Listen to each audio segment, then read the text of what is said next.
kasih Puan Pengerusi Majlis. Kita mulakan dengan lafaz suci Bismillahirrahmanirrahim. Alhamdulillahirabbil alamin wassalatu wassalamu ala asyrafil anbiya'i wal mursalin wa ala alihi wa ashabihi ajma'in. Rabbi shrah li sadri wa yassir li amri wahlul 'uqdatam min lisani yafqahu qawli. Rabbi yassir wa la tu'assir ya karim. Rabbi zidni ilma warzuqni fahma. Assalamualaikum warahmatullahi wabarakatuh. Assalamualaikum. Baik, alhamdulillah. Ingat tak ada orang tadi.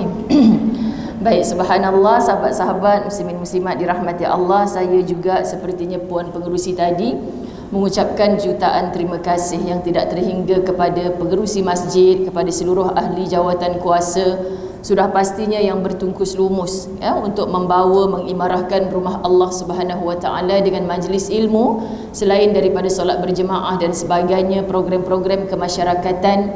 Kerana bila saya datang daripada luar tadi, nampak subhanallah susunan kereta, masuk lagi ke dalam nampak susunan kasut, masuk lagi ke dalam nampak subhanallah hamba-hamba Allah daripada makhluk bernama manusia menghuni rumah Allah, berada di dalam saf-saf solat ini, ruang utama solat. Masya Allah, begitu ramai pada pagi ini, maka saya yakin ini datang daripada usaha barisan AJK ahli jawatan kuasa masjid yang tidak pernah putus-putus. Dan dikabarkan masjid ini sangat popular, bukan saja di Pulau Pinang tapi juga di seluruh Malaysia.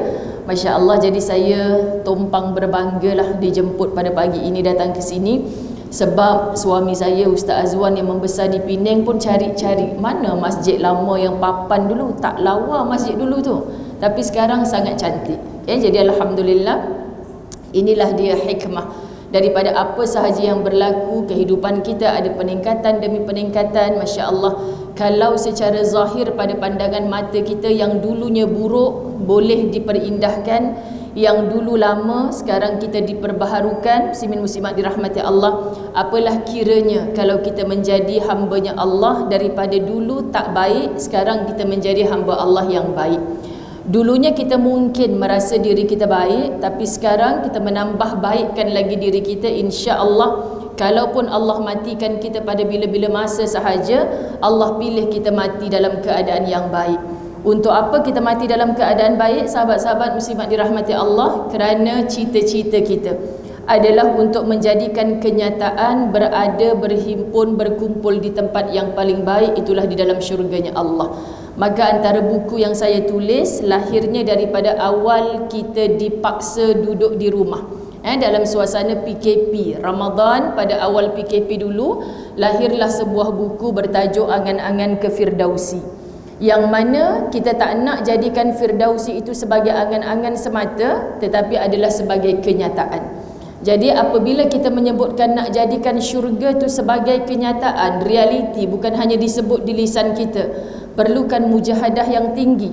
Mujahadahnya tu kita tak boleh minta bantuan sesiapa kalau kita tak bantu diri kita sendiri. Sudah pasti dengan bantuannya Allah Subhanahu Wa Taala. Jadi sahabat-sahabat muslimin muslimat dirahmati Allah, tajuk pagi ini yang diamanahkan kepada saya adalah apabila langit terpecah.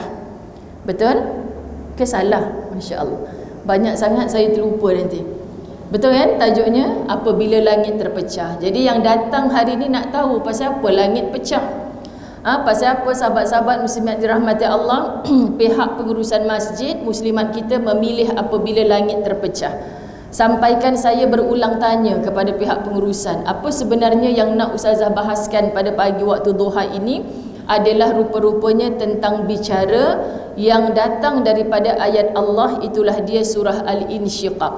Jadi kalau ada yang bawa Quran terjemahan, kalau ada Quran yang ada apps Al-Quran, handphone ada Al-Quran, tolong kita buka dulu surah Al-Insyiqaq. Saya tak ambil keseluruhan sahabat-sahabat muslimat dirahmati Allah, cuma hanya ayat 1 dan ayat 2. Tetapi insya-Allah inilah menjawab kepada persoalan kita pada pagi ini. Subhanallah. Allahumma salli ala sayyidina Muhammad. Sebab tu di mana-mana Ustazah selalu ulang, ayuh kita bertadabbur Quran. Bukan hanya mengaji tetapi juga mengkaji. Sahabat-sahabat muslimin muslimat dirahmati Allah, apa pentingnya untuk kita tadabbur supaya insya-Allah iman kita semakin subur, supaya insya-Allah sahabat-sahabat lebur segala takabbur. Kerana iblis yang berasal daripada syurga akhirnya dikeluarkan kepada neraka Allah, bahkan khalidina fiha, kekal selama-lama di dalamnya. Kerana apa? Kerana satu sifat, itulah dia takabbur. Kalau kita mewarisi sikap iblis itu, yakni takabbur, kita tidak bertadabbur Quran, maka kita tak mampu untuk meleburkan takabbur kita. Justru akui para muslimat dirahmati Allah, bongkaknya kita atas dunia, sombongnya kita, terlupa bahawa kita adalah hamba. Terkadang baru sedikit kaya, baru sedikit senang, kita telah menuhankan diri kita sendiri. Kita telah menuhankan material yang ada di sekeliling kita. Kita terlupa sebenarnya asal kejadian kita hanyalah daripada setitis air mani yang hina, dicampak ke tanah, ayam pun tak sudi nak patuk. Jadi bila kita terlupa asal usul kita, kita terlupa yang kita ini adalah hamba, ada Tuhan yang Maha Tuhan, mengatasi segala Tuhan. La ilaha illallah, tidak ada Tuhan yang disembah selain Allah. Maka sahabat-sahabat muslimat dirahmati Allah, kita takkan selamat kalau kita tak mengakui bahawa kita mempunyai Tuhan. Itulah dia Allah. Qul huwallahu ahad. Katakanlah bahawa Allah itu esa. Lam yalid wa lam yulad, tak beranak, tak diperanakkan. Semua kita manusia bila dah berkahwin perlukan anak. Kerana apa? Kerana konon pengikat kasih sayang. Jadi kalau yang tak beranak rasa macam serba kekurangan, malu nak bertemu dengan orang. Ini sifat manusia. Tapi Tuhan tidak macam tu. Lam yalid wa lam yulad. Bukan saja tak beranak, dia tak perlu diwarisi oleh sesiapa. Kita kaya sikit, macam mana kita kaya tapi tak ada anak-anak sebagai waris. Itulah resah gelisahnya manusia. Tapi Allah tidak perlu resah, kerana yang ada di langit adalah miliknya Allah, yang ada di bumi adalah miliknya Allah. Jadi dia bukan saja tidak beranak, tapi dia juga tidak diperanakkan, yakni tidak berasal dari sesiapa. Kalau kita nak kata saya tak ada mak ayah ustazah, saya diserahkan kepada orang itu, orang ini, mak ayah saya memang tak guna ustazah. Jadi sahabat-sahabat dirahmati Allah, akui bahawa kita pernah menumpang di dalam rahimnya ibu. Akui bahawa asal usul kita adalah benih ayah kita yang mulia. Masya Allah. Jadi siapa pun kita punya ibu ayah yang baik ataupun tidak baik, kita harus menjadi hamba Allah yang baik. Jadi kalau kita faham matlamat, tujuan, asal usul kita, insya Allah kita akan selamat dan hidup atas dunia. Lam yakullahu kufuwan ahad. Kita tahu, kita yakin, kita faham bahawa Allah itu tidak sekufu, tidak setara dengan apa pun. Subhanallah. Maka datanglah apa jua keindahan, datanglah apa jua kekayaan, datanglah apa jua tahta harta benda yang mengulit mata kita. Sahabat-sahabat muslimin muslimat dirahmati Allah, kita tidak akan terpesona, kita tidak akan taksub, kita tidak akan buta dengan keindahan dunia. Kerana yang sentiasa masuk ke dalam minda kita, siapa kita selepas matinya kita. Bermula dengan apa kematian itu? Itulah dia apabila langit telah terpecah. Atau bahasa mudah kita nak sebut, a'udzubillahi minasyaitanirrajim. Idza as-samaa'u insyaqqat, apabila langit telah terbelah. Terbelahnya katanya tafsir, itulah dia apabila terpecah satu gelas, bila jatuh pecah, siapa yang sanggup untuk mencantum-cantumkan semula? Tak ada siapa yang sanggup. Oh tak apa ustazah, pecah retak 1000 tak apa, kita ada gam yang paling kuatnya. Kan lebih baik kita beli yang baru. Sahabat-sahabat dirahmati Allah, kerana kita cuba untuk mencantumkannya, akhirnya tangan kita sendiri yang terluka. Jadi Masya Allah, tabarakallah, selagi mana kita hidup berbumbungkan langit, cuba cari di mana awalnya langit, di mana hujungnya langit, di mana kita nak sebut langit ini bermula dan berakhir. Wallahu alam. Saya selalu menggambarkan bila kita melihat daripada kecil dulu, antara bahan tontonan yang saya suka tengok di TV, ataupun sekali-sekala bapak saya gendong letak atas bahu ni, bawa tengok apa? Majlis perarakan Hari Kebangsaan. Suka sangat dulu masa kecil-kecil. Sebab duduk kat KL, sahabat-sahabat dirahmati Allah, buat pula dekat kawasan Dataran Merdeka. Jadi itu dah rasa bahagia sungguh. Tak apalah mak bapak tak bawa ke mana-mana bercuti pakai modal yang tinggi pun, tapi kalau setahun sekali dibawa tengok perarakan tu cukup seronok. Yang paling kagum bila bendera Malaysia dibawa, diusung, sahabat-sahabat dirahmati Allah. Subhanallah. Bendera Malaysia diusung oleh orang-orang yang mengusung. Nampak tak? Setiap penjuru. Bahkan dia jaga sungguh-sungguh, dilatih tubi berbulan-bulan lamanya supaya bendera tidak terjatuh ke bawah.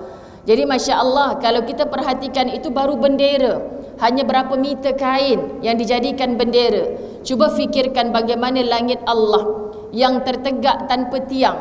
Kita selama hidup 60 tahun, 70 tahun ibu-ibu dirahmati Allah, pernah tak kita round the world, berjalan satu dunia, tiba-tiba kita boleh balik Malaysia, kita buat keputusan, aku dah jumpa dah tiang pertama langit. Duduk tang mana? Duduk kat New Zealand. Tiang kedua duduk dekat tu London. Tiang ketiga aku pergi Mekah, aku jumpa tiangnya langit kat situ. Pernah tak ibu-ibu dirahmati Allah? Kita tak pernah jumpa. Tetapi langit yang samalah kita berteduh daripada zaman Nabi Adam alaihissalam. Tok nenek moyang kita, ayah ibu kita yang berbicara tentang maha besarnya Allah. Allah itu tidak pernah berubah. Dan itulah dia satu-satunya tunggal, tak boleh disamakan dengan apa pun. Jadi bila mana hati sudah mengiyakan Tuhan yang selain daripada Allah, kamu tidak akan selamat. Tunggu sahaja langit terbelah, tunggu saja langit terpecah. Bagaimana sahabat-sahabat muslimin muslimat dirahmati Allah, Allah akan merosakkan kehidupan kita, kerana Allah itu adalah makhluk, yakni ciptaannya Al-Khaliq. Kita makhluk berbentuk manusia. Dia makhluk, sahabat-sahabat dirahmati Allah, juga ciptaannya Allah. Jadi sebab itu tak salah untuk Allah bersumpah dengan apa yang dia cipta, itulah was-sama. Sahabat-sahabat dirahmati Allah, bila kita pandang kenapa seolah-olahnya Allah berbangga-bangga dengan ciptaannya, itulah langit, kerana tidak ada siapa yang boleh meniru bagaimana untuk mencipta langit yang kedua. Tak mungkin. Langit yang berlapis-lapis yang kita pandang, maha luasnya, maha besarnya, itu baru lapisan pertama, pandangan pertama. Apa lagi bentuk lapisan atas dan atas dan atas, sehingga ketika dalam peristiwa Isra' dan Mi'raj, Nabi SAW dibawa sehingga ke langit yang ketujuh, bertemu Masya Allah dengan tulisan yang Allah Subhanahu Wa Taala tuliskan di Lauh Mahfuz, yang mana jin ketika itu tak dibenarkan masuk. Jadi siapa pun kita hari ni baru kecewa sikit, baru menanti anak tak kahwin-kahwin dah umur 40 tahun, kita bawa jumpa dengan Tok Bomoh. Tengok tapak tangan ni, rasa sikit masa lagi ni 2 bulan lagi datanglah orang masuk Minang. Kita pun senyum sorang-sorang, percaya. Sebab apa sahabat-sahabat dirahmati Allah? Konon ada manusia yang boleh membaca nasib ataupun takdirnya orang. Semua ni adalah kebohongan semata-mata. Kita ditipu daya oleh nafsu kita sendiri, kita dipermainkan oleh iblis laknatullah apabila kita tidak memahami Al-Quran dengan yang sesungguhnya. Jadi apa yang Allah nak sebutkan kan, jangan pernah sahabat-sahabat kita menahan bila masa Allah telah turunkan, Allah telah jatuhkan, Allah telah pecahkan akan langit tersebut. Saat itu langit yang kita nak tahan kerana kayanya kita, populariti kita, kekayaan kita, jangan jatuh dulu, jangan pecah dulu, jangan gugur dulu. Kerana bila terbelahnya langit, pecahnya langit, maka yang bergayutan pada langit juga akan jatuh. Apa yang bergayutan pada langit? Itulah bintang-bintang yang kita tak terhitung satu persatu. Masya Allah. Kalau di sini saya tak boleh nak buat gambaran sangat ya, tapi kadang-kadang saya pergi masjid, surau yang plaster ceiling ni, sahabat-sahabat dirahmati Allah, dia ada lampu yang bulat-bulat ataupun 4 segi, banyak dekat atas plaster ceiling ni. Tapi yang ni sebab masjid besar, lampunya besar lah, saya tak boleh nak gambarkan ini adalah sebagai bintang. So bayangkan, plaster ceiling ni adalah langitnya, tapi apa yang dipasang pada langit tersebut untuk melengkapkan penciptaan kesempurnaan Allah Subhanahu Wa Taala. Nak membuktikan bukan saja langit yang aku cipta, tetapi padanya ada bintang-bintang yang dipegang oleh siapa, diangkat oleh siapa, disentuh oleh siapa, oleh satu lagi makhluk Allah, itulah dia para malaikat Allah. Kalau kita hitung malaikat Allah tak terhitung. Bayangkan kalau satu bintang dipegang oleh satu malaikat, tak pernah putus asa, tak pernah minta tukar kerja. Penatlah kerja pegang bintang ni, sampai bila aku nak bekerja ni? Kita je manusia yang selalu bosan. Kita buat kerja ni tak jadi, kita tukar kerja lain. Tidak ada jiwa istiqamah, sahabat-sahabat dirahmati Allah. Tetapi malaikat Allah, bernamanya malaikat itu, Masya Allah, cukup taat setia kepada Allah, memegang dengan penuh kesetiaan. Tetapi bila mana ia lepaskan, apabila langit Allah itu telah terpecah, apabila langit Allah itu telah terbelah, jadi tempat dia berpegang, tempat dia berpaut itu sudah tidak ada, maka Allah Subhanahu wa taala kata inilah saat berakhirnya dunia. Allahu akbar. Saya minta maaf, ibu-ibu dengar ke suara saya dengan jelas? Sebab saya macam dengar balik suara saya, macam bergaul. Okey ke? Subhanallah, harap-harap yang dalam talian pun okey. Masya-Allah, Allahumma salli ala Muhammad. Baik. Kalimah insyaqqat daripada huruf shin, huruf qaf, huruf qaf. Apa maksudnya sahabat-sahabat dirahmati Allah? Terbelah. Terbelah maksud pecah, jenis yang tak boleh disambung kembali. Jadi jangan harap bila langit itu terpecah, kita tak apalah sekejap je. Seperti mana apa? Kita dipaksa duduk di rumah pada tanggal 18 Mac 2020. Kita terkejut. Dulu kita ingat 2020 kita dah menyaksikan kapal ataupun kereta boleh terbang. Kapal terbang kita jumpa lama dah sahabat-sahabat. Tapi kereta terbang kita tak jumpa lagi. Ada yang dah jumpa dah? Tak jumpa lagi kan? Kita tengok kereta bukan atas jalan raya dah. Kan kita suka berangan, jam sungguh lah Penang ni. Kalaulah kaya sikit nak beli kereta yang boleh terbang. Tapi ternyata kaya macam mana pun sampai sekarang tak ada kereta yang boleh terbang. Rupa-rupanya kapal terbang pun tak boleh diterbangkan. Sahabat-sahabat dirahmati Allah, ini yang kita saksikan tahun 2020. Dan sahabat-sahabat tahu apabila kejadian itu berlaku, hari pertama orang dah mula hubungi ustazah. Ustazah, terasa macam nak kiamat sungguh lah ustazah. Ustazah rasa dah dekat dengan kiamat ke apa yang berlaku sekarang ni?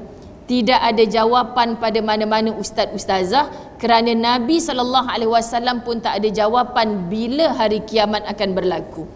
Jadi bila sahabat sibuk bertanya, bila ya Rasulullah, bagi tahu tarikhnya bila. Hari ni kita Google kan tarikh kiamat, kita jumpa tarikh apa yang keluar? Tarikh kita meninggal dunia kita tak jumpa, sahabat-sahabat dirahmati Allah, kerana Allah tak pernah beritahu kepada baginda Nabi SAW. Sebab menjadi kewajipan bagi Rasulullah sallallahu alaihi wasallam, sama juga dengan rasul-rasul yang terdahulu, sifat tabligh, yakni apa yang datang daripada Allah wajib untuk diamalkan pada dirinya sendiri, dan wajib juga untuk para rasul ni menyebarkan kepada umatnya, kaumnya. Jadi kalau Nabi sallallahu alaihi wasallam tidak tahu mengenainya, kenapa Nabi nak buat-buat tahu? Didesak oleh para sahabat, bagi tahulah dengan kami ya Rasulullah bila tarikh kiamat. Jangan sibuk bertanya tentang tarikh kiamat, tetapi sibuk bertanya tentang diri kita dah buat persiapan ke tidak akan kiamat. Jadi langit terpecah ini sahabat-sahabat, kita nak set dalam minda kita bahawa kiamat itu pasti akan berlaku. Apa buktinya ustazah? Ayat-ayat Allah Subhanahu wa taala dalam Quran, sahabat-sahabat dirahmati Allah, bukan menceritakan apabila langit terbelah sahaja. Kenapa langit akan terbelah? Wa azinat li rabbiha wa huqat, kerana langit itu patuh kepada Tuhannya, dan sudah semestinya langit itu patuh. Apa maksud ayat sudah semestinya langit itu patuh? Makna yang namanya makhluk adalah sangat pelik kalau tidak ikut perintah Al-Khaliq. Faham ya? Kita makhluk, manusia, tapi tak merasa diri bertuhan, tak merasa dipandang oleh Allah yang maha melihat. Bukan lihat hari ni kita pakai baju apa, datang dengan kereta apa, melangkah masuk tadi kaki kanan ke kaki kiri, bukan itu semata. Tetapi Allah tengok sampai ke dasar hati kita. Apa tujuan kita datang hari ni? Sebab itu kita kena sentiasa perbetulkan niat. Astaghfirullah, aku dah buat baik dah pagi tadi ya Allah. Tapi lepas sahaja masuk tengah hari, aku dah lupa tentang kebaikan pagi tadi, rasa penat dah buat baik. Ada manusia hidup atas dunia ni dia rasa penat buat baik. Sahabat-sahabat, sampai bila kita nak dapat balasan kepada kebaikan kita? Kita ingat dengan awal Covid hari tu kiamat sungguh dah. Sebab tu yang tanya ustazah, bukankah kita bersolat sunat 4 rakaat sebelum zuhur diharamkan api neraka kepada kita? Wah, masa tu bukan main. Qabliyahnya memang 4 rakaat terus, sahabat-sahabat dirahmati Allah. Sekarang dah hampir 2 tahun kita ber-PKP, kita nak buat qabliyah tak sempat, apatah lagi 4 rakaat, 2 rakaat pun kita tak buat. Yang paling wa na'udzubillah min zalik, solat fardu zuhur itu pun tak sempat buat kerana dah sibuk ke sana sini. Dah sibuk semula dekat pejabat tempat kerja. Rezeki Allah yang kita makan. Sehat kita ni kerana Allah yang memberi kesihatan pada kita. Kita berjalan di atas muka bumi Allah bertebaran, kita terlupa bahawa semua ini dari Allah. Tetapi kita tidak mahu menyungkurkan dahi kita, meletakkan di atas lantai, ya di sana ada makhluk-makhluk yang menghina. Begini rupanya manusia menyembah Tuhannya. Ada agama lain yang mentertawakan kita. Apa yang dia sembah? Depan Tuhannya dinding, mana Tuhannya? Tetapi kita tak pernah rasa terhina kerana Allah memberitahu kepada Muhammad sallallahu alaihi wasallam, orang yang dalam keadaan sujud itu adalah orang yang paling hampir dengan Tuhannya. Jadi kalau hidup atas dunia tidak mahu bersujud kepada Allah, itulah manusia yang paling jauh dengan Allah. Walaupun zikirnya 10,000 kali sehari, beristighfar banyak, level macam aku ni tak payah sembahyang dah, cukuplah zikir 10,000 sekali dah mengangkat darjat aku di sisi Allah. Tidak ada namanya orang Islam berakal, sahabat-sahabat dirahmati Allah, yang kita dikategorikan sebagai orang yang tak perlu solat. Tak ada. Semua kita, level mana pun kita, kluster mana pun kita disuruh menyembah Allah dengan sesungguh-sungguhnya. Allahu Akbar, sahabat-sahabat dirahmati Allah. Bila mana kita tak cukup dengan suratul Insyiqaq, okay, mari sama-sama kita bertadabbur daripada 6 ayat Quran yang menceritakan tentang kiamat itu pasti akan berlaku. Jangan sampai bila mana datangnya pecahnya langit di depan mata kita dan kita hari ini mencabar-cabar Allah. Ya Allah, panjangkan umurku, sampaikan usiaku untuk melihat langit itu pecah di depan mataku. Sahabat-sahabat, Allah akan matikan seluruh orang beriman sebelum kiamat itu berlaku. Faham? Saya ulang, Allah akan matikan seluruh orang beriman itu sebelum kiamat yang sebenar berlaku. Sebab itu ada 2 jenis kiamat. Pertama kiamat kecil, kedua kiamat besar. Yang mana kiamat kecil, ramai orang-orang yang mencintai majlis ilmu telah menekuni dan faham sungguh-sungguh. Ya Allah, sebelum datangnya kiamat yang besar itu pasti akan berlaku kiamat yang kecil. Apa kiamat yang kecil? Itulah diri kita akan dimatikan oleh Allah. Ajal pasti akan datang. Sahabat-sahabat dirahmati Allah, kita bersiap sedia ataupun tidak, kematian pasti akan mendatangi kita. Walaupun kita sedang duduk bersembunyi di dalam tembok yang tinggi, duduk dalam penjara, duduk di mana pun, sahabat-sahabat dirahmati Allah, pasti. Allahumma salli ala Muhammad. Ini ada yang tak sedar telefonnya berbunyi. Subhanallah. Comel ibu-ibu dirahmati Allah. Sebab sedar bunyi macam alunan zikir. Tapi kadang-kadang kita tak tahu sebab handphone kita ni, kita tak pandai usik, tiba-tiba anak cucu kita main. Anak cucu kita main. Kalau yang anak cucu solehah tu, dia suka dengan nasyid-nasyid, dia buat ringing nasyid, kan, dia buat selawat. Tapi kalau yang tak berapa nak suka selawat-selawat tu, dia bubuh lagu rap, lagu rock, kan. Cuba kita tengok balik ringing tone kita. Masya Allah, kan sahabat-sahabat. Ustazah pun ada macam-macam pengalaman ni dalam bab cerita-cerita ringing tone ni, kan. Jadi pernah kerajaan Saudi keluarkan fatwa, sahabat-sahabat dirahmati Allah, haram ringing tone daripada ayat-ayat Quran. Jadi yang tu orang Malaysia bila baca ni, fatwa daripada mana ni? Kerajaan Saudi mengharamkan ringing tone daripada ayat Quran. Kenapa jadi haram pula? Bukankah bila dia berbunyi kita automatically mendengar ayat Quran? Jadi apa yang diharamkan tu ada nasnya, ada sebabnya, ada illahnya. Masya Allah, tabarakallah. Takut pertama kalau kita lupa nak off ringing tone kita, kita tengah duduk di tempat yang bernajis, kita duduk dekat tempat yang tak sepatutnya dengan ayat Quran. Satu. Kemudian mereka berpendapat apabila ayat Quran itu mati, kita tutup dia, sahabat-sahabat dirahmati Allah, pada tempat yang ayat perintah jadi ayat larangan, ayat larangan jadi pula ayat perintah. Sebab kita main berhentikan dia begitu saja. Sebab saya nampak orang macam siapa punya. Cuba cek masing-masing. Ke masjid ni memang masya-Allah. Rasa terganggu ke ibu-ibu? Saya okey je, subhanallah. Allahumma salli ala Muhammad. Bukan telefon ni. Masya-Allah. Canggih sangat telefon, Masya Allah. Tak pandai nak tutup, tak boleh nak off. Oh subhanallah. Tak apa ibu, duduk dalam keadaan tenang, jangan susah hati. Tak apa, no problem. Dia susah hati, dia urut dada, macam mana nak buat ni, macam mana nak buat. Masya Allah, tak apa. Subhanallah. Ujian nak menuntut ilmu. Kalau tak macam ni, nanti lagi ramai yang terlelap. Subhanallah. Jadi kita tengok kan, ni gurauan lah, tapi saya pertama kali bertemu dengan orang-orang Penang di sini.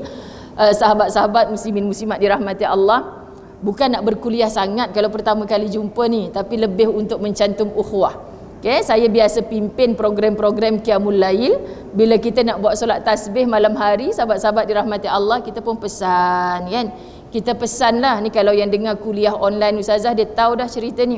Kita pesan tolong offkan handphone. Dah off dah Ustazah, berapa kali nak cakap. Kan saya tak pasti kalau ada anak-anak muda yang pandai ni, cuba iyakan atau salahkan apa yang mokcik-mokcik bagi tahu Ustazah. Mokcik-mokcik kata, Ustazah, kalau ringing kita boleh off, tapi kalau alam, kalau kita off handphone pun dia akan berbunyi. Saya kata, ya ke kak? Tak pula saya rasa, kan? Yalah Ustazah, kalau alam ni walaupun handphone off, dia akan berbunyi. Betul lah, ramai yang angguk ni. Saya tak pernah pula. Subhanallah.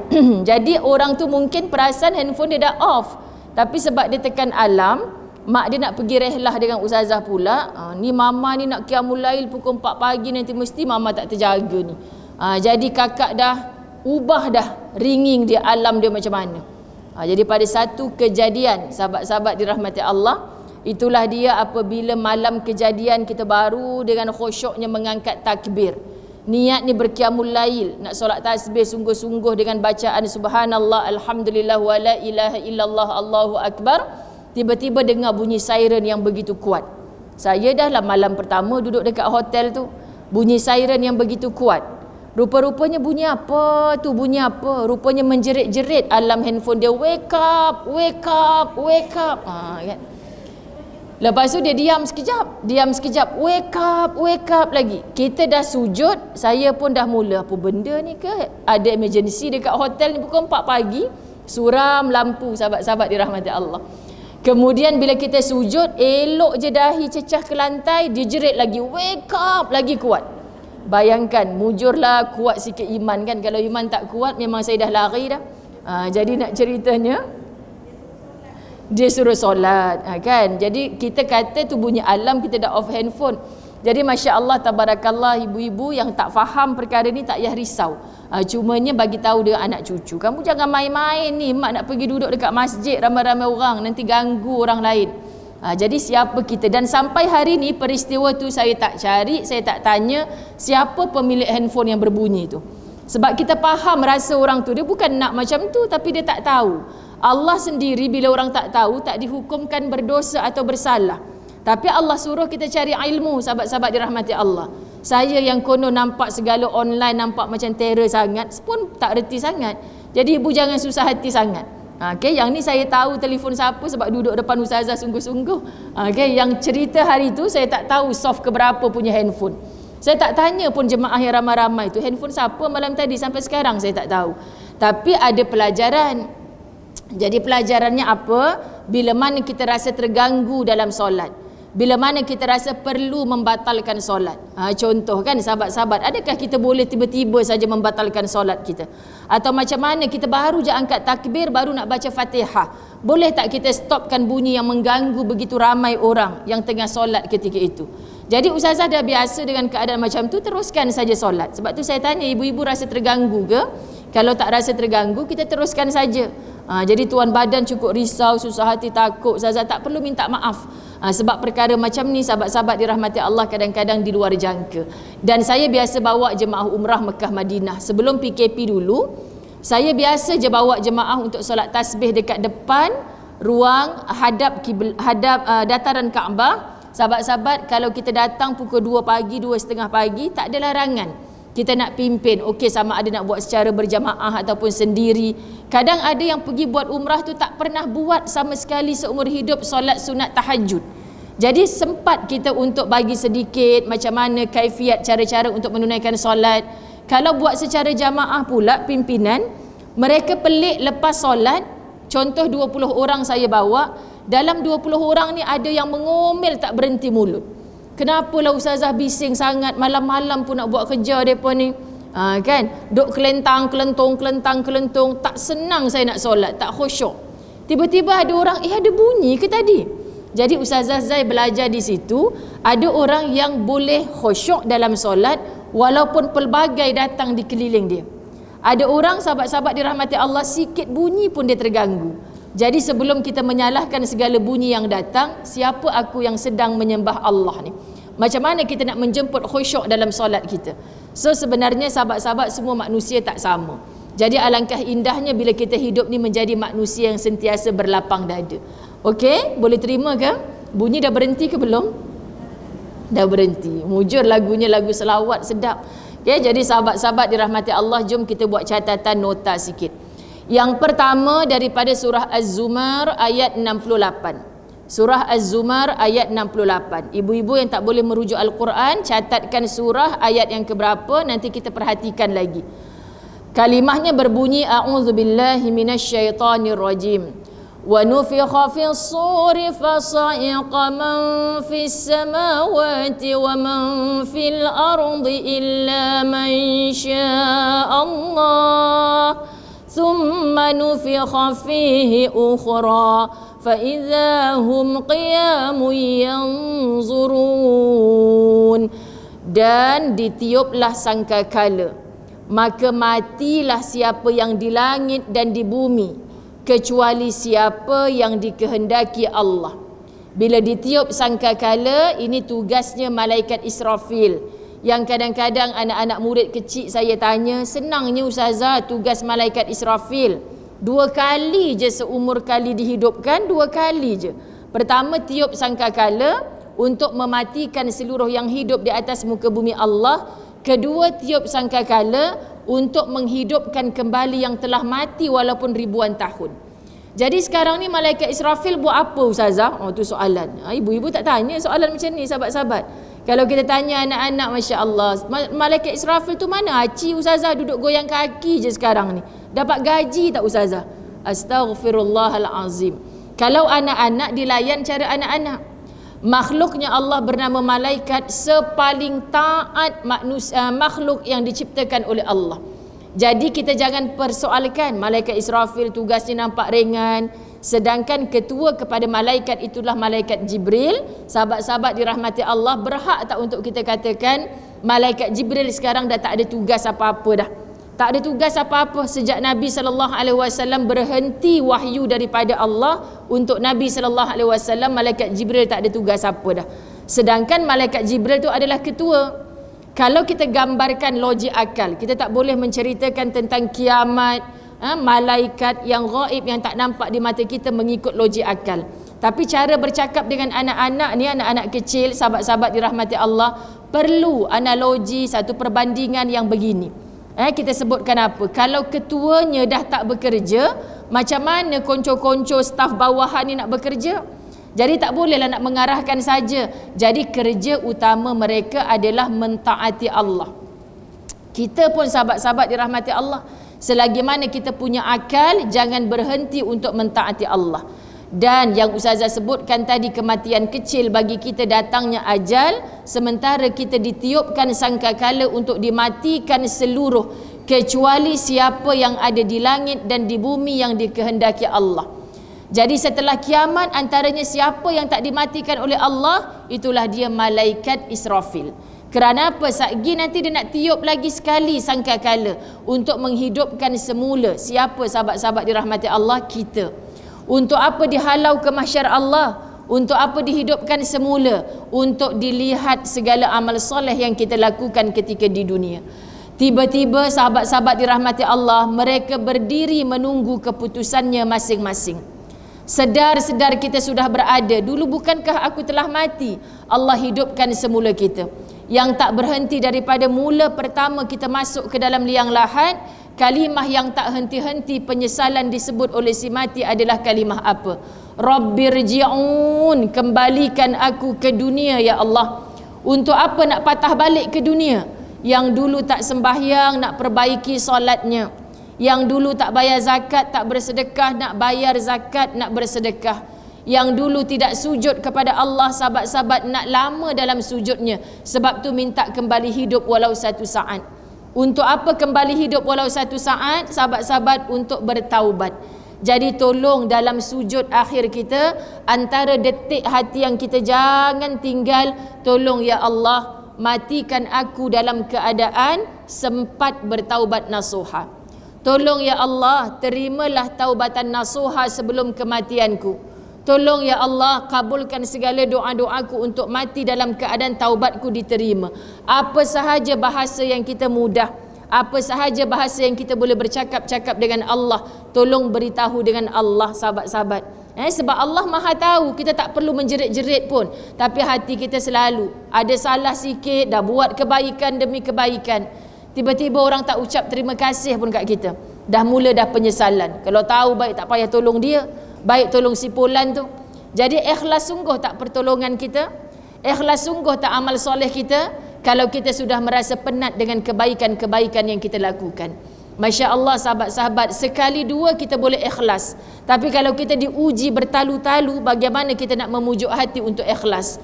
Jawapannya kerana semua kita sedang menanti harinya kita dihalau ke mahsyar Allah, harinya kita bangkit seorang-seorang. Walaupun mak ayah kita duduk di keliling sekitar kita, kita takkan mampu untuk minta tolong dengan mereka. Sebab tu ketika PKP, ada ibu-ibu yang telefon, "Ustazah, saya duduk seorang, Ustazah, anak tertahan, tak boleh balik ke rumah sebab dah tak boleh rentas negeri.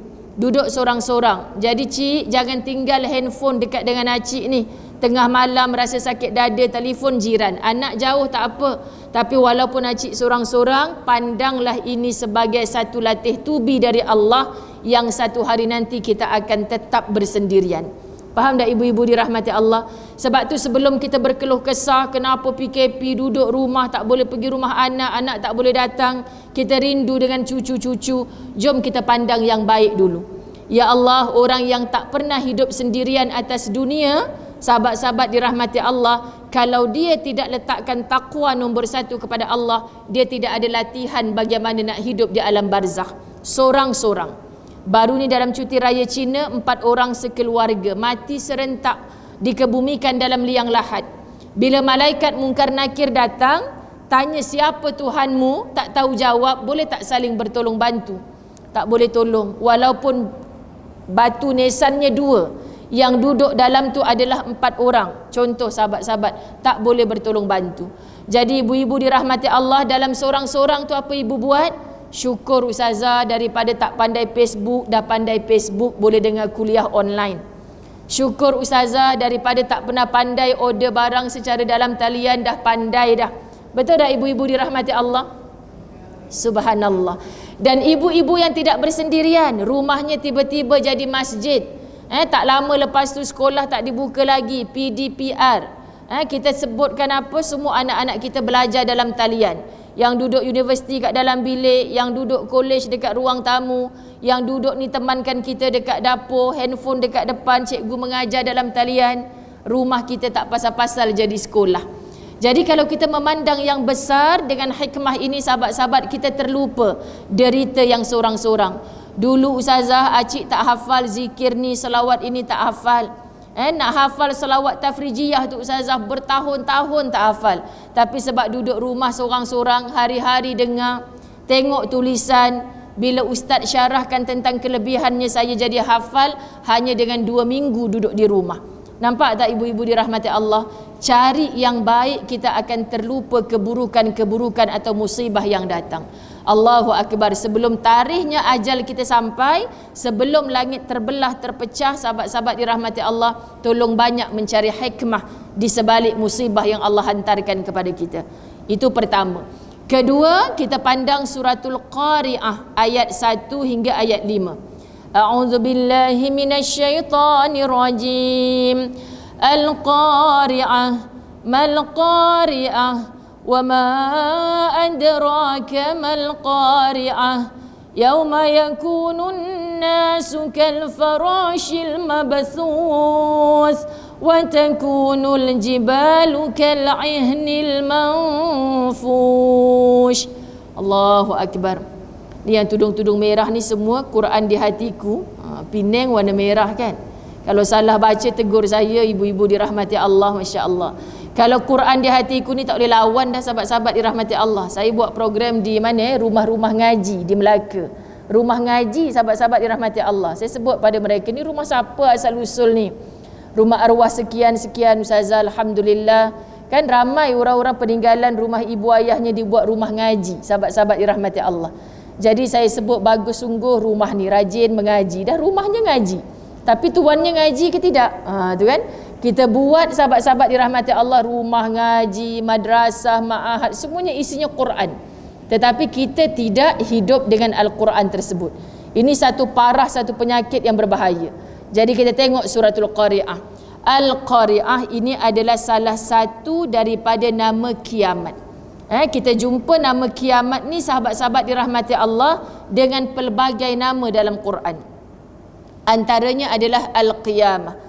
Saat yang menceritakan tentang langit pecah tu jugalah. Bila kita sebutkan dalam insyiqaq tadi, dia akan berulang dalam surah lain. Jadi hari kiamat, bila Allah Subhanahu wa taala datangkan pula ayat yang kedua, mal qari'ah. Kenapa Allah bertanya? Allah yang sebut kiamat, tiba-tiba Allah tanya, apakah kiamat itu? Apakah al-qari'ah? Jadi kita boleh menempelak, kalau kita tak belajar tafsir, kita kata Allah ni maha tahu katanya, tetapi dah bagi tahu tentang al-qari'ah, dia tanya pula mal qari'ah. Ini sifatnya Allah Ar-Rahman, sifatnya Allah Ar-Rahim. Allah bukan tak tahu, Allah maha tahu. Tetapi bila Allah bertanya, menunjukkan inilah kasih sayangnya Allah. Jadi ibu-ibu dirahmati Allah, jangan pernah kita memperlekehkan kasih sayangnya Allah. Allah dah tak sayang aku ni, apa yang aku doa semuanya tak dapat. Orang tu nak apa semuanya dapat. Sahabat-sahabat dirahmati Allah, ini kesilapan yang besar. Jadi tujuan Allah bertanya dan Allah jawab, ini menunjukkan kasihnya sang pencipta kepada yang dicipta. Kita baru mengandungkan anak-anak kita, baru merasa membesarkan seketika. Sahabat-sahabat, kita dah sering bertanya dengan anak-anak, long buat apa dekat pejabat? Kalaulah anak tu sedikit kurang ajar dengan kita, mama dah tahu orang pergi kerja, mestilah buat kerja, takkanlah goreng mi pula kat tempat kerja. Kita kata sabar je lah anak aku ni. Budak kecil macam tu juga, kita ambil kat pagar sekolah. Anak ibu belajar apa hari ni sayang? Kan ibu yang susun jadual pagi tadi, matematik, bahasa Inggeris, itulah yang cikgu ajar, itulah yang kakak buat dekat sekolah. Betul tak ibu-ibu dirahmati Allah? Kenapa ibu bertanya? Kerana ibu masih ada kasih sayang. Jangan sampai Allah membiarkan kita. Dan cara bicaranya Allah dengan kita, sahabat-sahabat dirahmati Allah, adalah dengan menghantarkan ujian.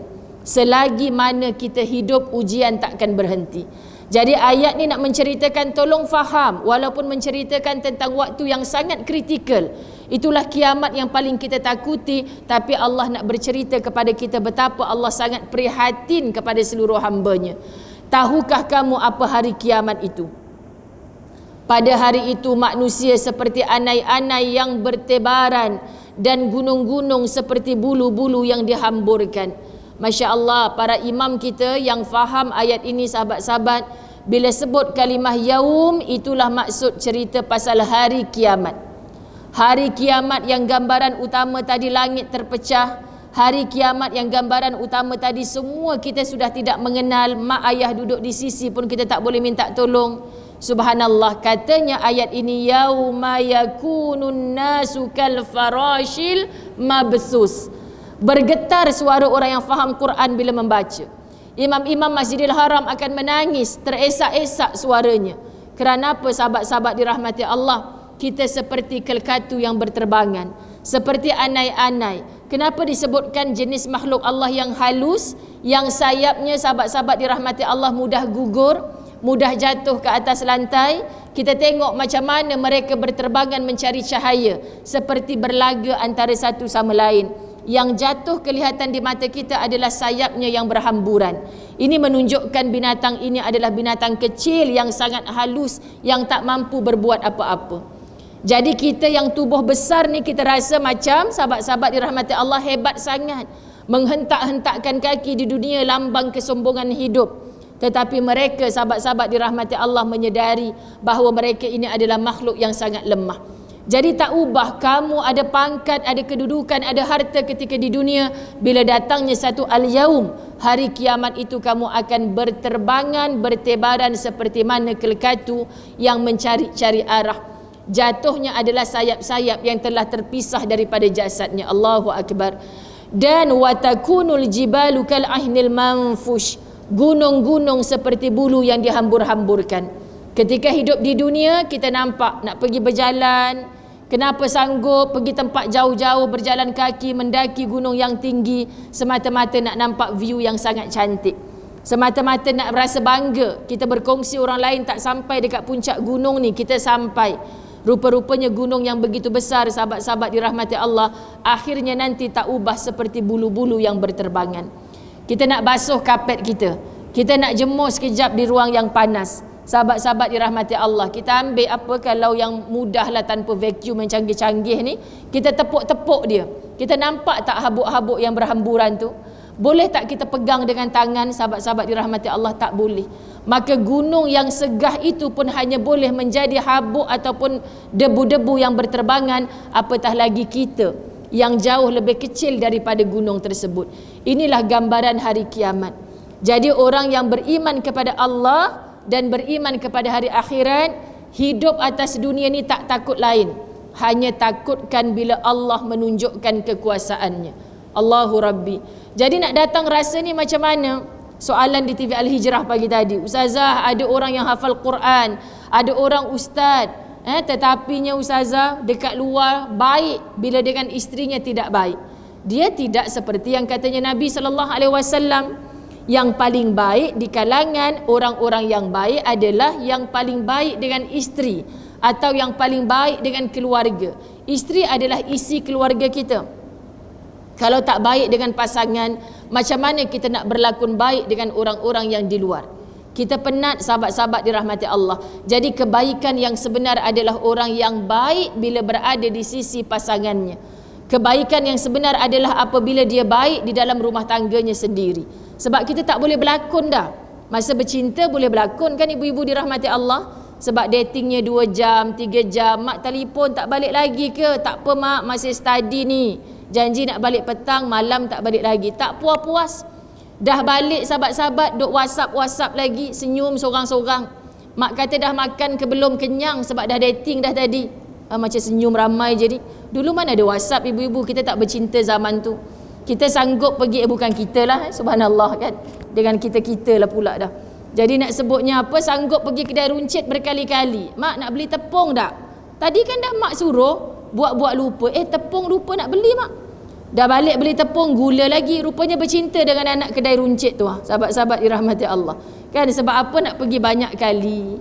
Kita sahabat-sahabat dirahmati Allah terlupa. Bila mana kita meletakkan cinta dan keutamaan pada diri kita, barulah kita mengikat janji setia.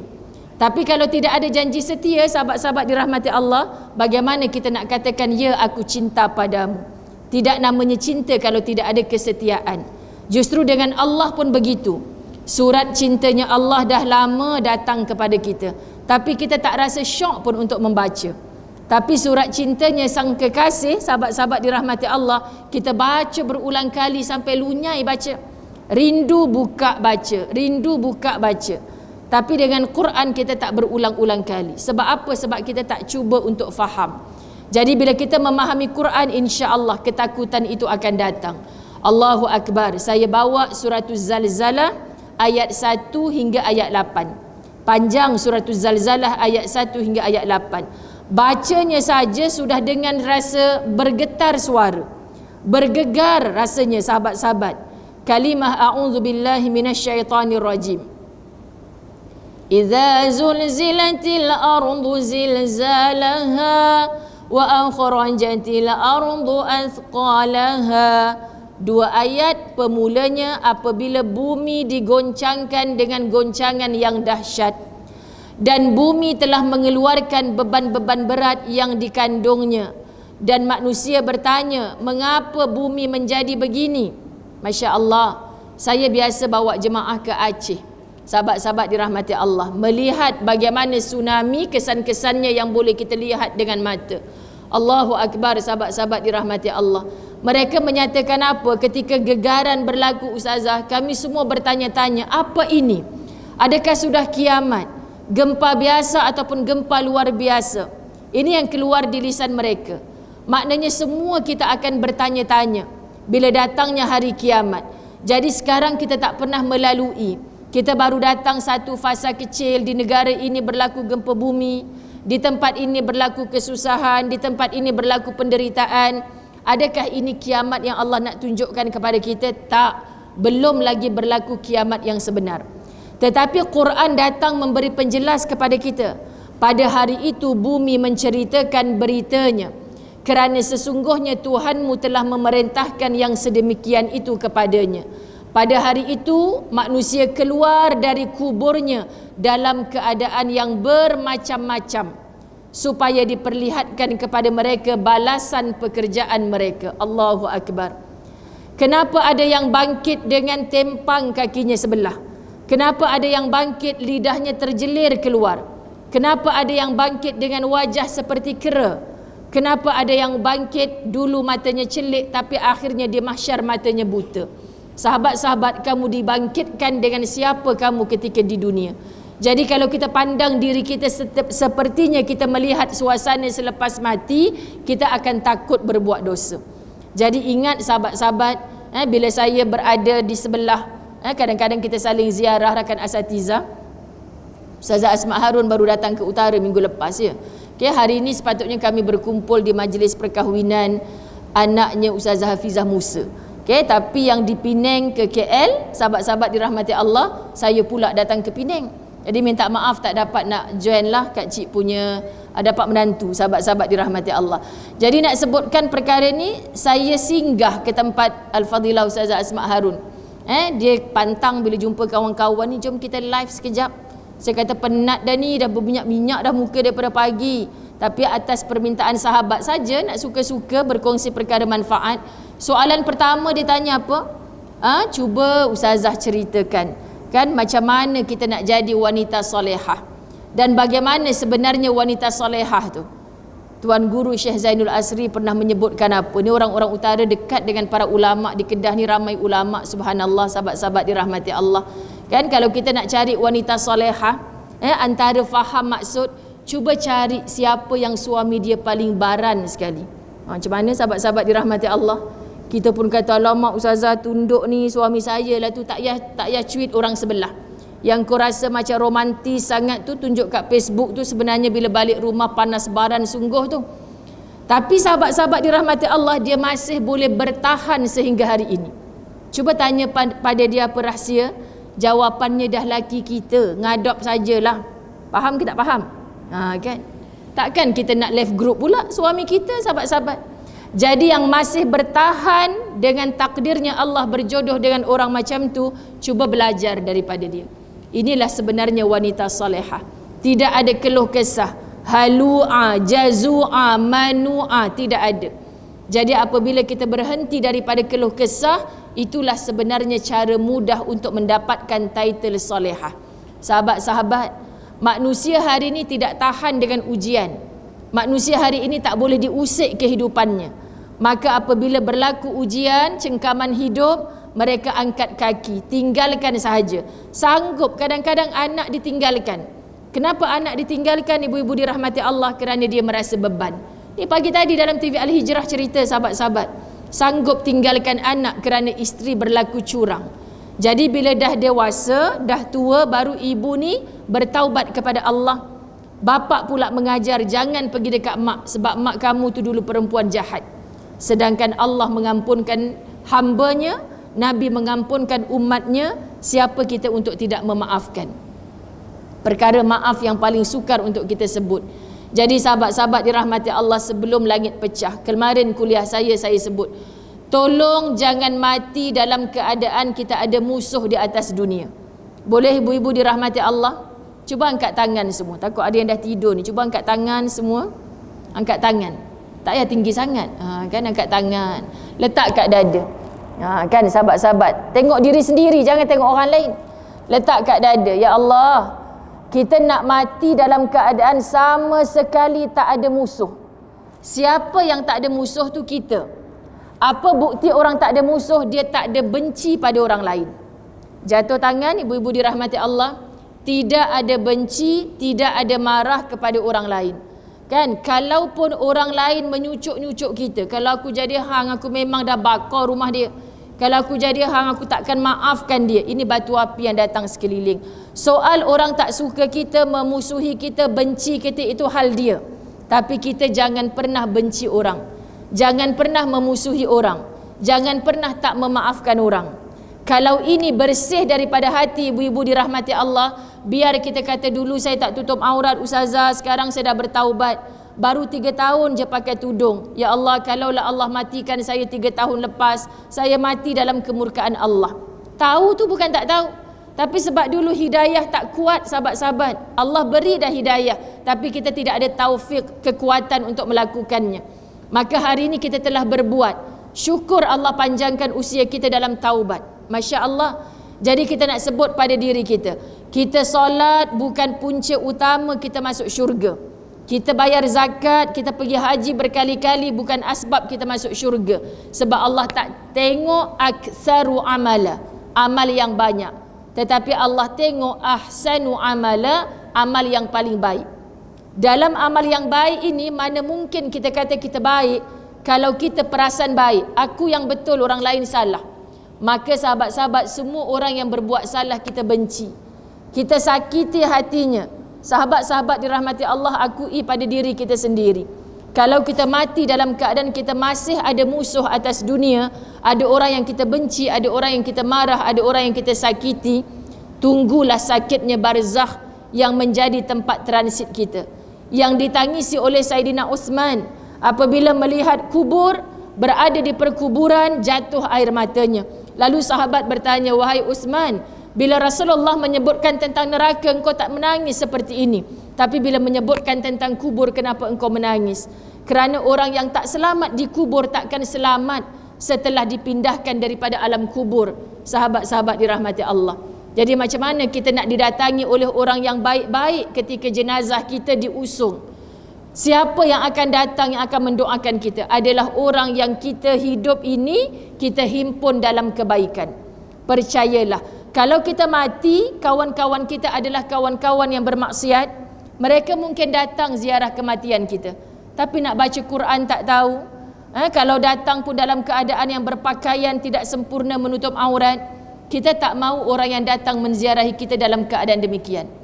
Saya tak boleh lupa mendengar YouTube-nya Ustaz Wadi Anwar, dan kemudian ada muslimat di masjid tanya pada ustazah, ustazah, macam mana bila kita dah mati, kita nak halang orang yang ziarah kita ni adalah orang yang tak menutup aurat?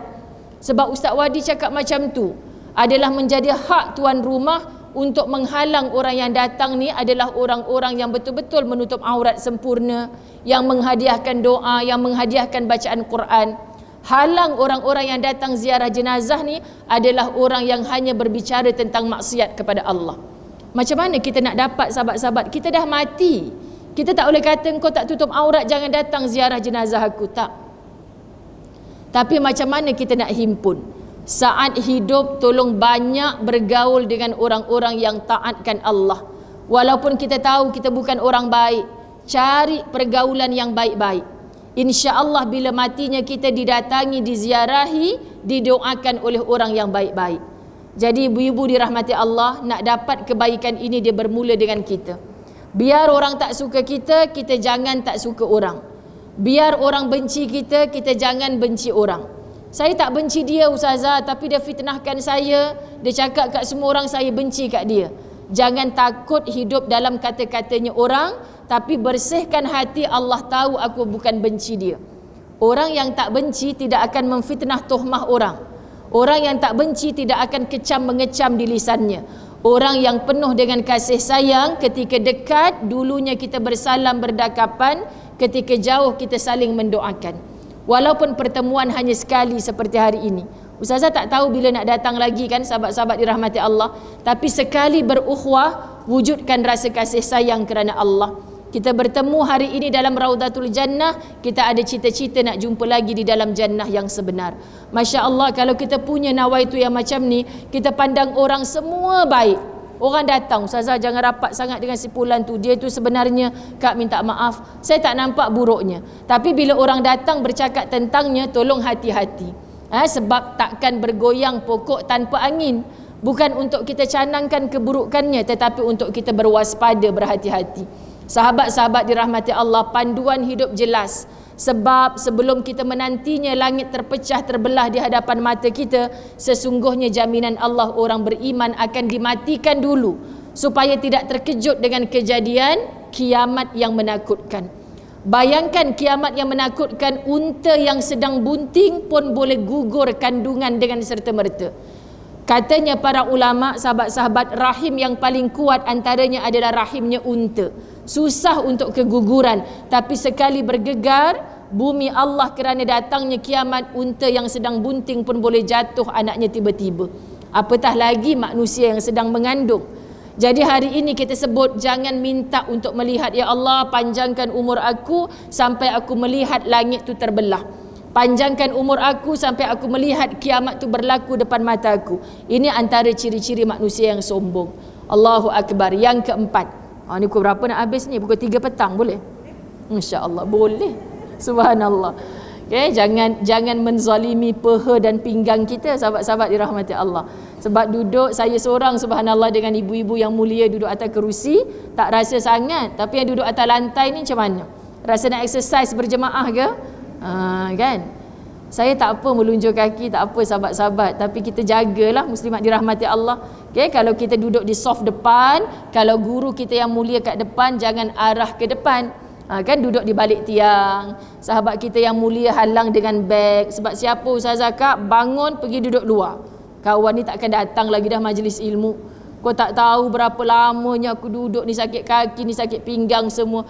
Tolong raikan. Yang bercakap jangan rasa mulia kerana kamu tukang cakapnya. Sesungguhnya sahabat-sahabat yang datang ini jauh lebih mulia. Saya selalu memandang hadisnya Nabi SAW, khairukum man ta'allamal Qur'an wa 'allamahu. Ni yang tudung-tudung merah mesti dah hafal dah hadis ni. Yang paling baik di kalangan kamu adalah yang belajar Al-Quran dan yang mengajarkannya. Kalau kita tadabbur Quran, kita jumpa pelbagai tafsir. Indah kalau kita belajar satu persatu. Kalau kita belajar hadis, kita belajar pelbagai syarah. Tapi antara syarah yang menjentik hati saya, sahabat-sahabat dirahmati Allah, adalah apa? Kenapa disebutkan yang mulia, yang terbaik itu adalah yang belajar Quran, baru yang mengajarkannya? Bukankah yang mengajar itu sepatutnya lebih mulia? Namanya duduk di hadapan. Tetapi kenapa disebutkan dulu yang belajar? Maka Ustazah Zai sangat mengakui orang yang belajar ni jauh lebih mulia di sisi Allah, kerana datang dengan niat ikhlas nak tahu apa-apa yang tidak tahu. Subhanallah. Sebab tu mulia bila mana kita membetulkan niat.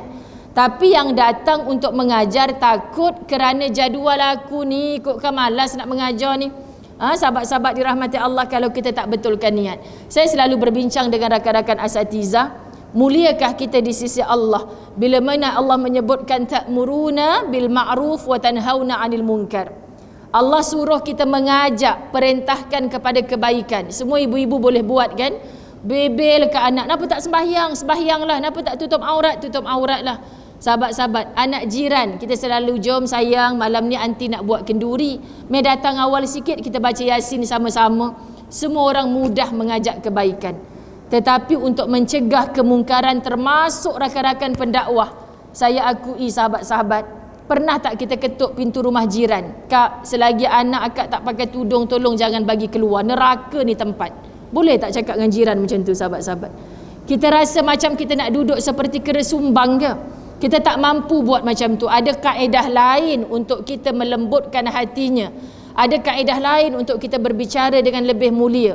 Maka sahabat-sahabat jangan pernah menghina orang lain yang kita nampak macam belum baik, kerana mungkin matinya dia jauh lebih baik daripada kita.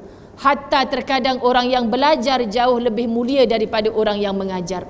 Jadi saya sangat bersyukur dapat berhimpun dengan ramai muslimat di utara tanah air pada pagi ini, kerana apa? Saya bertemu dengan orang-orang yang mulia, dimuliakan Allah. Jadi tak perlu lama ibu-ibu dirahmati Allah. Ustazah kata pukul 3 petang, boleh tak? Jangan, kan suami dekat rumah mana tak balik-balik, aku lapar ni kan.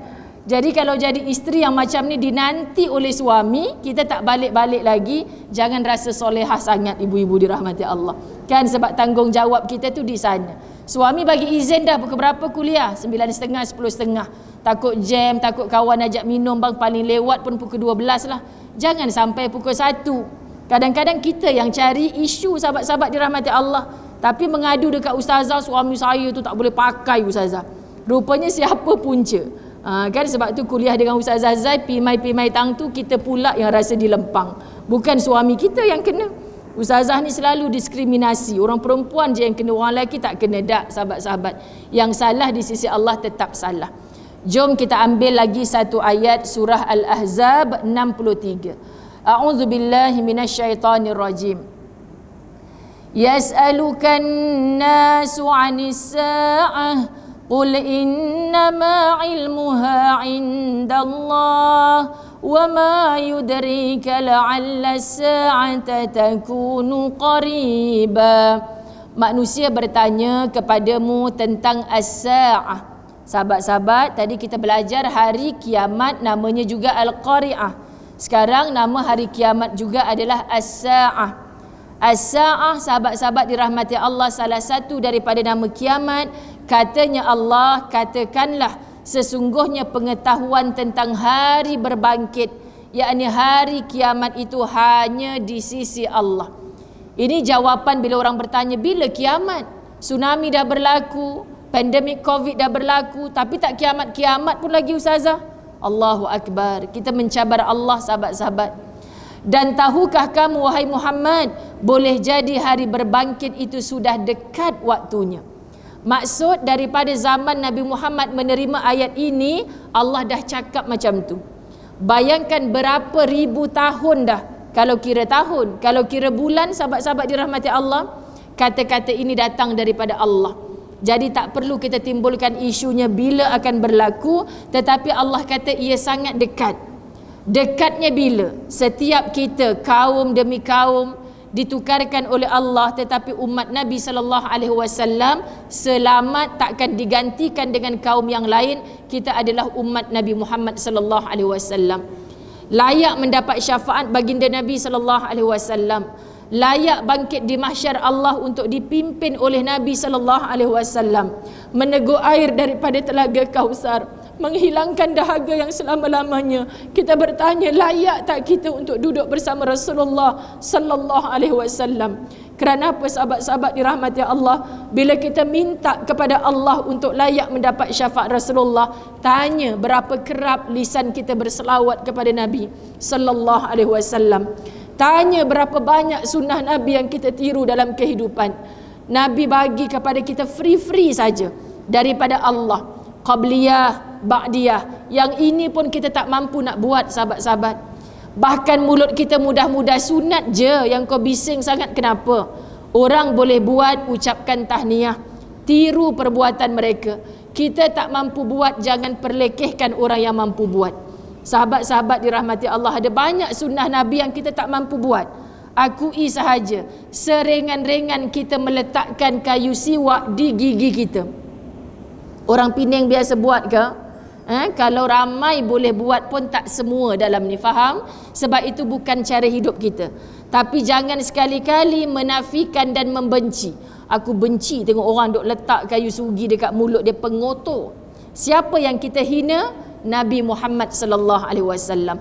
Kita tak suka bersiwak bukan satu dosa. Tetapi kalau kita mampu buat, kita mendapat pahala kerana meniru apa saja yang Nabi sallallahu alaihi wasallam buat.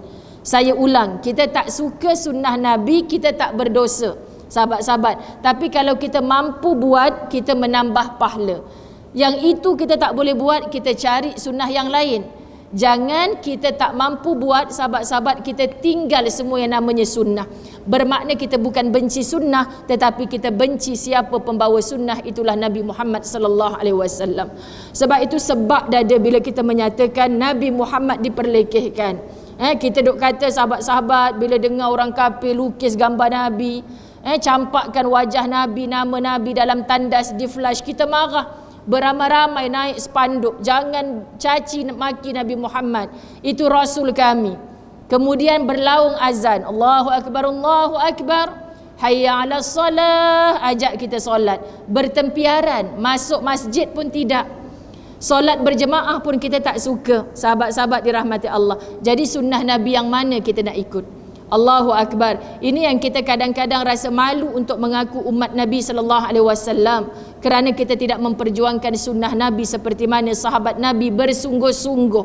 Subhanallah, Sayyidina Umar kalau terlepas sahaja takbir pertama, Nabi SAW jadi imam, dia sibuk dengan kebun kurma, ladang kurmanya, datang ke masjid, Nabi dah angkat takbir. Bukan masbuk 2-3 rakaat sahabat-sahabat, tapi terlepas takbir pertama bersama Rasulullah, akan datang, ya Rasulullah, 1/3 daripada hasil kebun kurma aku hari ini untuk agama engkau ya Allah. Maksudnya apa? Untuk perjuangan dakwah Rasulullah. Kalau keuntungan dia satu hari RM300 contoh, RM100 bagi kat Rasulullah. Kalau 3,000, RM1,000 bagi kat Rasulullah. Dia denda diri dia sendiri. Kerana apa? Leka dengan perniagaannya. Kita dipanggil berjam-jam tapi kita tidak mengikut sunnah Nabi SAW. Ada orang faham sahabat-sahabat, sunat je kan ustazah? Yelah, dalam bab zikir, dalam bab kita berselawat, dalam bab kita melakukan ketaatan yang sunat. Tetapi sahabat-sahabat, solat, yakni perkara-perkara yang ada dalam rukun iman, rukun Islam, itu juga adalah sunnah dalam hal-hal yang wajib. Jadi bezakan yang mana sunnah, yang mana sunat. Sunat je ustazah. Kita nak meniru sunnah, yakni cara hidupnya Nabi SAW. Bagaimana Nabi dengan perkara-perkara wajib, bagaimana Nabi dengan perkara-perkara sunat, bagaimana Nabi dengan perkara-perkara haram. Bila Allah kata haram, walaupun nafsunya suka, Nabi akan paksa diri untuk tinggal. Ini yang ditiru oleh sahabat radhiyallahu anhum. Subhanallah sahabat-sahabat. Terakhir kita ambil suratul Hajj ayat yang ke-7. A'udzu billahi minasyaitonir rajim. Wa anna as-sa'ata atiyatun la raiba fiha wa anna Allaha yab'atsu man fil qubur. Dan sesungguhnya hari kiamat itu pastilah datang. La raiba fiha, tak ada keraguan padanya. Ibu-ibu dirahmati Allah, hari ini cuba jawab dengan suara kita.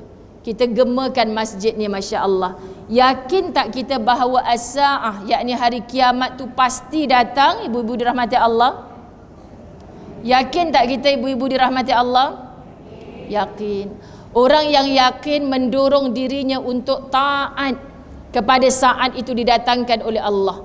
Kalau bukan kiamat yang menghancurkan, yang membelah langit, memecahkan langit, tetapi saat kita dimatikan oleh Allah. Yang tadi kata susah ustazah, lepas kuliah saya kemarin, ada orang datang dekat meja, ustazah, akak dulu ber-BFF dengan si Fulan. Akak tak tahu salah satu benda je hari ni semua dia block nombor akak, unfriend akak. Adakah akak ni orang yang putus silaturahim? Saya tanya satu soalan, akak benci dia tak di hati? Tak ustazah, dia sahabat saya daripada zaman sekolah, tapi dah tak boleh dihubungi. Nampak nama saya pakai nombor telefon lain, saya bersuara saja, dia dah blok saya, tak nak dengar suara saya. Sahabat-sahabat dirahmati Allah, jangan kita tertipu. Kalau kita tak suka orang, kita unfriend. Unfriend ni maksud orang yang putus silaturahim kan ustazah. Itulah dia banyak sangat ber-Facebook, ber-IG, bermedia sosial sahabat-sahabat. Kenapa kita unfriend orang kadang-kadang? Kerana bila kita buka, kita rasa mata kita berdosa. Sahabat-sahabat dirahmati Allah. Jadi kita yang berhak memisahkan mana antah, mana beras. Kita bukan perasan baik sahabat-sahabat, tapi untuk mendorong diri kita melakukan kebaikan. Asal buka je media sosial, kita nampak benda yang baik. Jom solat di awal waktu, jom kita berselawat 100 kali sehari. Kita rasa tak banyak, sedikit tersentak. Ya Allah, hari ni dah pukul 10 pagi, aku tak selawat sekali pun lagi. Mujur aku buka rakan aku ni punya status hari ni. Jom berselawat 100 kali. Dan itulah paling kurang Allahumma salli ala sayyidina Muhammad. Betul tak sahabat-sahabat dirahmati Allah? Jadi tanya pada diri aku ni, yakin ke tidak kiamat tu pasti datang? Yakin. Tak ada keraguan padanya, dan bahawasanya Allah membangkitkan semua orang di dalam kubur. Sahabat-sahabat, ya, kematian itu pasti. Kalau orang kafir, Ada masalah, dia boleh bunuh diri serta-merta, wa na'udzubillah min zalik, sebab dia kecewa dengan hidupnya. Ini takkan berlaku kepada orang beriman. Sebab orang beriman tahu mati dalam keadaan putus asa, dia baik puluhan tahun tapi dia mati dalam keadaan putus asa, maka haramlah syurga untuknya. Dia akan menjadi ahli neraka. Maka tidak beriman namanya kalau orang mati dalam keputusasaan. Ibu-ibu dirahmati Allah, dulu mungkin kita orang kaya, dah makin tua anak sendiri yang kikis harta. Ini berlaku. Ustazah, kan apa guna saya hidup, anak sendiri pun menjauh dengan saya. Ibu-ibu jangan pernah putus asa. Kalau ini cara latih tubinya Allah untuk membiarkan saat kita nampak macam berseorangan di alam kubur, tetapi dengan Quran yang kita tak disibukkan dengan anak harta benda, tapi kita kerap baca Quran di hatiku, kan ibu-ibu bertudung merah, kan kita ada program macam-macam. Siapa yang grup ni baca surah ni, juzuk ni. Orang kalau tak nak buat, ustazah apa hukum makcik-makcik tudung merah ni sekejap baca satu juzuk ni, suka hati depa lah depa nak mengaji. Yang kita duk kata sahabat-sahabat orang ni baca satu juzuk tak khatam, mau baca berapa hari sekali. Paling penting kita mengaji. Soal khatam atau tidak sahabat-sahabat itu hasil. Allah hanya nak tanya usaha. Hasilnya adalah kerja Allah. Kalau ada yang pagi tadi khatam Quran, sekarang mula balik suratul Baqarah dengan azam, ya Allah beri kesihatan yang baik, mampu aku khatam sekali lagi, ditambah dengan ilmu tafsir dan tadabbur, izinkan aku ya Allah beri kesihatan yang baik. Dengan niat itu tiba-tiba juzuk 3 kita mati. Kalau mati belum sempat khatam, Allah kira si mati itu macam orang yang khatam Quran. Sebab aku nak sihat, nak tamatkan Quran. Aku nak sihat, aku nak beribadah, nak mantapkan ibadah kepada Allah. Jadi innamal a'malu binniyat. Tolong jangan ada ragu-ragu dalam hidup ini, dan jangan ada yang tidak percaya bahawa satu hari nanti kita akan dibangkitkan. Seorang kafir, sahabat-sahabat, tak beriman lepas mati akan ada kehidupan lagi. Dari zaman Nabi dulu. Tapi kita yakin lepas mati akan ada kehidupan lagi.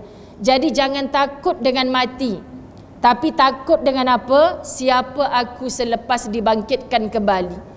Nak berdiri di mahsyar Allah, sahabat-sahabat. Sebab tu saya selalu mengajak seluruh muslimat khususnya, aminkan doa yang ustazah rasa, wahai Allah, ampunkan dosa-dosa pasangan suamiku ya Allah. Berikan mereka petunjuk, hidayah dan taufikmu. Kerana apa sahabat-sahabat? Terpikul di atas bahu suami kita pelbagai tanggungjawab. Kalau isterinya bermaksiat, dia tidak tegur, itulah dayus namanya. Sahabat-sahabat, kita kalau duk sebut orang lelaki dayus kan main. Tu lepas bini dia basuh kain tu, laki yang sidai, dayus lah tu ustazah. Kan duduk di bawah telunjuk isteri, tak tahulah isteri bagi makan apa. Eloklah suami tolong isteri, sahabat-sahabat dirahmati Allah, kan? Sedangkan siapakah lelaki yang dihina oleh Allah? Wanita-wanita sekelilingnya bermaksiat kepada Allah, tapi dia tak mampu untuk menegur, tak mampu menarik semula ke jalan Allah. Jadi tolong ampunkan suamiku ya Allah, yang terpikul di atas bahunya pelbagai tanggungjawab yang akan ditanya satu persatu ketika berseorangan berdiri di hadapanmu di mahsyar kelak. Kasihani suamiku wahai Allah, kasihani suamiku wahai Allah. Berikan mereka petunjuk, hidayah dan taufikmu, agar mereka memimpin tangan-tangan kami ke jalan-jalan syurgamu, agar mereka mampu menarik tangan-tangan kami daripada jurang-jurang api nerakamu. Ni ramai pula yang tak ada tangan, ustazah tak suruh. Tapi sahabat-sahabat dah mula nyesal, aku tak ada tangan, aku tak ada suami, ni macam mana pula ni Jadi orang bertanya, ustazah adakah doa tu untuk suami saja? Kalau yang tidak bersuami, sahabat-sahabat, lelaki-lelaki yang melindungi kita, ayah kita mudah-mudahan syurga. Nak pastikan ayah ke syurga, kita mesti menjadi anak yang baik. Sebab kesian ayah selangkah nak masuk ke syurga, dulu kamu membiarkan anakmu berjoget-joget depan TikTok. Tak rasa bersalah ke ayah ibu dirahmati Allah? Ini yang Allah akan tanya kepada kita. Ini baru tahun 2022. Bayangkan cabaran yang dahsyat untuk 10-20 tahun akan datang.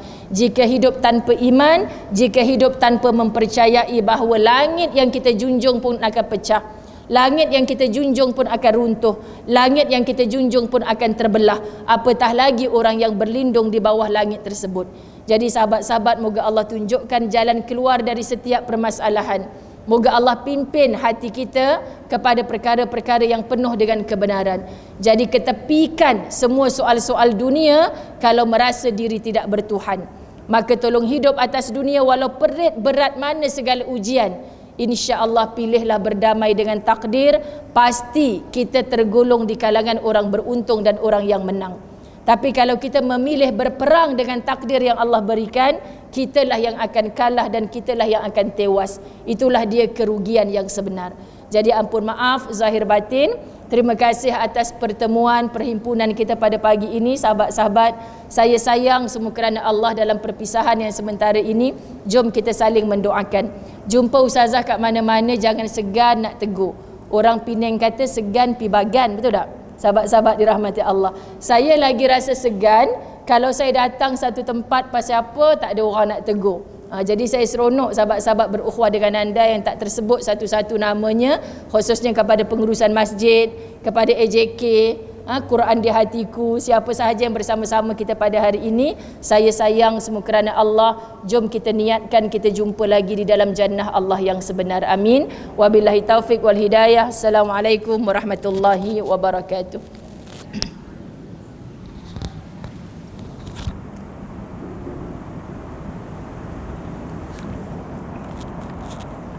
Minta maaf tak sedar pukul 11. InsyaAllah betul-betul Ustazah. Tak, bukan saya tak sedar sebenarnya.